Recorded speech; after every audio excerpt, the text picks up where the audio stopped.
Mi nombre es Juan Guillermo, soy estudiante de Historia en la Universidad Nacional de Colombia y hoy les voy a hablar de los procesos políticos y culturales que llevaron a cabo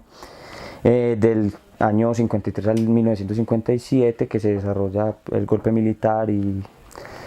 posteriormente cómo esto lleva a unos nuevos espacios políticos, digamos a través del Frente Nacional. Bueno. Primero hay que mencionar que el contexto de Colombia pues a mediados de los 50 era un contexto bastante difícil, la célebre época de la violencia con mayúscula, en la que se estima la muerte de más de 200.000 personas al cabo de 5 años. Entonces, digamos, con esta idea vemos un país completamente destruido en una lucha fratricida, donde mueren mayoritariamente campesinos, las personas, digamos, más pobres, a raíz de toda, digamos, esta inestabilidad social en la que estaba sumida el país y el inminente acoso de las guerrillas y de ciertos sectores, digamos, radicales de la sociedad.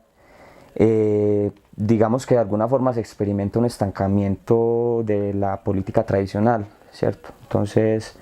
la gente que con todo el furor años anteriores se había lanzado a hacer, digamos, a defender las causas de los liberales o de los conservadores, de alguna forma considera pues que ya esa visión o esa lógica de estar del lado de uno y de contra del otro pues no tiene mucho sentido. Entonces digamos que en el paisaje político emerge una figura más neutral, ¿cierto? Esta figura neutral, que no es ni liberal ni conservadora, es un boyacense que digamos, tuvo mucho contacto en las zonas fronterizas del país, que digamos, su carrera militar la desarrolla en lugares fronterizos. Este personaje, Gustavo Rojas Pinilla, digamos, de una manera muy diplomática, se toma el poder en 1953, aprovechando, digamos, el vacío político en el que estaba sumida Colombia en este momento, pues, y empieza a encaminar unas reformas que son tanto del agrado de ciertos liberales como de ciertos conservadores que de alguna forma están dispuestos digamos, a relevar un poco ese enfrentamiento tradicional entre los partidos liberal y conservador y tratan de alguna forma de reconstruir un poco el país de la mano pues de una visión más militar. También es importante tener en cuenta que había, digamos, una tendencia en América Latina a este tipo de visiones personalistas. Es decir, de que una persona única y plenipotenciaria se encargara de solucionar todos los problemas del país, ¿cierto? Tenemos el caso en Brasil de Getúlio Vargas, en Argentina tenemos a Perón, en México, digamos, mucho más, digamos, en un momento mucho más anterior está el presidente Cárdenas. Entonces, digamos, Rojas Pinilla en ese contexto latinoamericano trata de ser un personaje que pueda ir más allá de las luchas políticas y poder integrar el país, digamos, en una visión de desarrollo,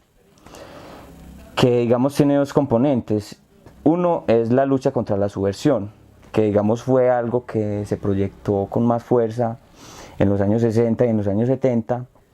La persecución a los comunistas, por ejemplo, que fue digamos, fue algo, digamos, una de las fases más siniestras de su gobierno,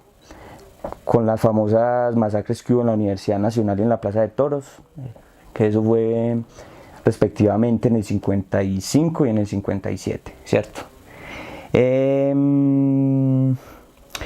Por el lado de la visión desarrollista que el hombre tenía, pues de alguna forma él consideraba que para poder solucionar el conflicto interno que estaba viviendo Colombia en el momento,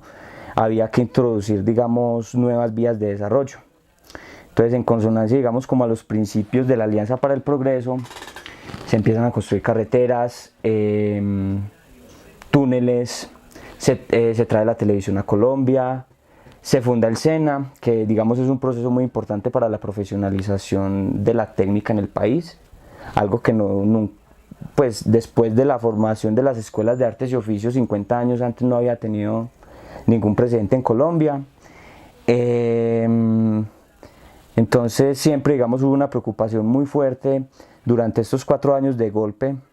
de poder, digamos, materializar una visión de desarrollo que el Frente Nacional no va a contrariar, sino que al contrario va a tratar de finalizar en los próximos 20 años de la historia nacional, con la introducción de la Alianza para el Progreso, ¿cierto? Entonces, si vemos a Rojas Pinilla en un contexto, digamos, de cultura política, nos damos cuenta de que el personaje es importante porque había rompido, digamos, con toda una narrativa de la política en Colombia. ¿En qué sentido? En que Colombia siempre fue un país donde el culto por digamos, por un sistema presidencial fue, digamos, exacerbado, donde la gente estaba dispuesta a empuñar las armas en defensa de su partido y de sus